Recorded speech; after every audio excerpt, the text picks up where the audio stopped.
Welcome to the deep dive. So you sent over some really interesting articles about the new Harry Potter TV series. And the big news, the reason we're diving in today, is casting. We finally have names. Yes, huge news. Definitely got people talking. Our mission really is to look at who they've cast and maybe speculate a little. What could these choices tell us about the show, especially for listeners interested in that deeper dive into the books? Exactly. It's a moment many fans have been, well, pretty eagerly anticipating. We've had the books, the films, the play, Right. and now this, a long-form TV series from HBO. It feels like a significant new chapter. Absolutely. And J.K. Rowling herself talked about the potential here, didn't she? Something about the degree of depth and detail only afforded by a long-form television series. That's the quote, and it signals a real intent, I think. It's not just redoing the movies. No, it seems like they're aiming for something more expansive, which makes sense given the source material. Definitely. You think about feature films, they have constraints, right? Time, mainly. But talking about maybe 10 seasons, that suggests they really want to let the story breathe, explore subplots, characters, things the films had to trim. Yeah, give things more room. Okay, and for our UK listeners, quick note, it seems likely, based on other HBO shows. Like House of the Dragon. Exactly, or Succession. The feeling is it'll probably land on Sky Atlantic over here. Just something to keep an eye on. Good point. Right, but let's get to it. The casting. The first big wave is out. Okay, let's hear it. The Standard had the scoop, and it's confirmed. We've got John Lithgow as Albus Dumbledore. Wow. Okay. Lithgow. Janet McTeer as Minerva McGonagall. Another strong choice. Respected actress. Papa Esidu as Severus Snape. Ooh, that's interesting. Very interesting. And Nick Frost as Rubeus Hagrid. Nick Frost. Okay, that one might surprise a few people. I think so, too. These are, pillars of the story, aren't they? And the actors? They're all pretty heavyweight. Absolutely. Accomplished actors for foundational roles. It sends a message. Let's talk Lithgow as Dumbledore. It's Yeah. unexpected, maybe, but when you think about it, his work, like in The Crown. Playing Churchill. Yeah. He has that authority, but also complexity. Exactly. Could we be getting a Dumbledore who's, I don't know, more visibly carrying the weight, maybe exploring his past more? That's a really sharp insight. Lithgow has that gravitas, that intellectual presence, but he can also show vulnerability. It could be a very different Dumbledore than we've seen. More layered, perhaps. The film's hinted at it, but a series. A series could really dig into his strategies, the moral compromises, the long game he plays. Yeah, Lithgow could be fascinating there. And then Nick Frost as Hagrid. Robbie Coltrane is just so iconic. It's hard to imagine anyone else. He really is. Synonymous with the role for a generation. But Frost, he brings a different energy, doesn't he? More overt comedy, maybe? Yeah. But still that underlying warmth. He does. It makes you wonder if they'll lean into Hagrid's sort of awkwardness, his slight outsider status in the magical world. Yeah, maybe play up the humor in his interactions while still keeping that core kindness and loyalty.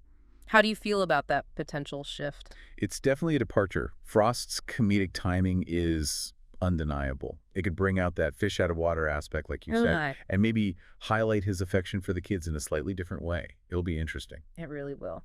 Okay, who else? The articles also mention Luke Thallin as Quirinus Quirrell Right, Quirrell. Crucial for the first part of the story. and Paul Whitehouse as Argus Filch. Ah, Filch. Whitehouse is brilliant. Another comedy legend. Even these supporting roles, getting actors like that, it suggests they're serious about the whole ensemble, the whole world. Absolutely. It speaks to the quality they're aiming for across the board. Quirrell sets so much in motion, and Filch. Well, Whitehouse could bring something really special to that grumpy caretaker. Yeah, maybe a bit more pathos underneath the complaining. Could be. Potentially.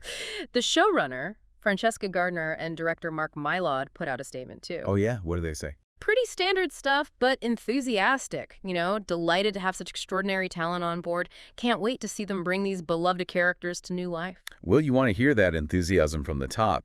It suggests they're genuinely excited by these choices. It does. It points towards a cohesive vision, hopefully. Right. When the creators are passionate, it usually bodes well. Okay, let's switch gears slightly.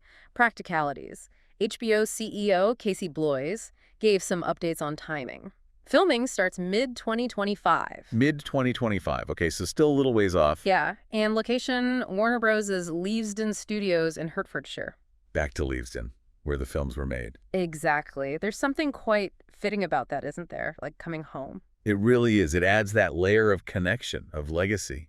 honoring the past while building something new. Feels right, but mid-2025 filming means we're probably looking at a 2026 release. At the earliest, I guess. Yeah, that sounds realistic. A show like this, with the scale, the effects needed for the Wizarding World, It takes time. a lot of time and a lot of work to get that immersive feel right. Patience is definitely needed.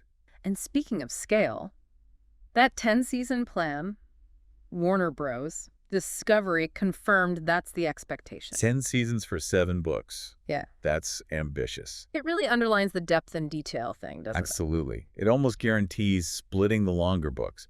Goblet of Fire, Order of the Phoenix, Half-Blood Prince. It's huge ones. Yeah, those could easily be 2 seasons each, couldn't they?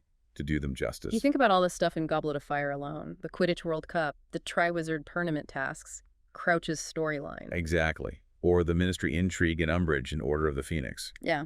The films had to condense so much. This format could finally give those sprawling plots the space they need.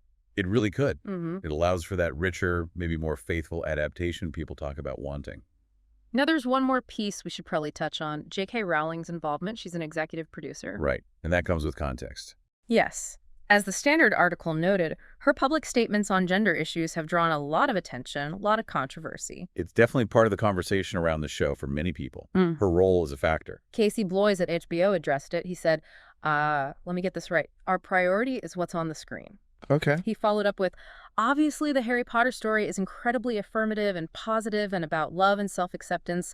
That's our priority, what's on screen. So focusing on the story's core themes. Yeah. Trying to steer it back to the text itself. Seems like it. Acknowledging the situation, but emphasizing the intended message of the show. It's a tricky line to walk, I imagine. For sure. Okay, so let's try and wrap this up. What have we got? We've got a massive Harry Potter TV series coming to HBO. Aiming for 10 seasons to cover all 7 books. The big promise is depth, detail, more than the films could manage. And we have our first key cast members. John Lithgow Dumbledore, Nick Frost Hagrid, Janet McTeer McGonagall, Papa Ezidus Snape. Plus Luke Thallin as Quirrell, Paul Whitehouse as Filch. Strong actors across the board. Filming starts mid-2025 at Leavesden. Release probably sometime in 2026. It's a huge project. And these initial castings, they give us our first real clues about the tone and direction, maybe. I think so. The caliber of actors, the 10-season scope, it signals a serious, comprehensive attempt to bring the whole saga to TV for new audiences and old fans alike. Definitely feels like they're taking it seriously. Okay, so that brings us to our final thought for you, the listener. Thinking about these actors, Lithgow, Frost, Ezidus, McTeer, and knowing it's going to be this long-form series, what are you most excited to see them really dig into? Yeah, what parts of the books, what scenes or character backstories are you hoping get more screen time now? And how might these specific actors change how we see these incredibly iconic characters? What new sides might they bring out? Lots to think about. It's going to be fascinating to track this as more news comes out. It really is. Yeah. Well, thanks for taking this deep dive with us today.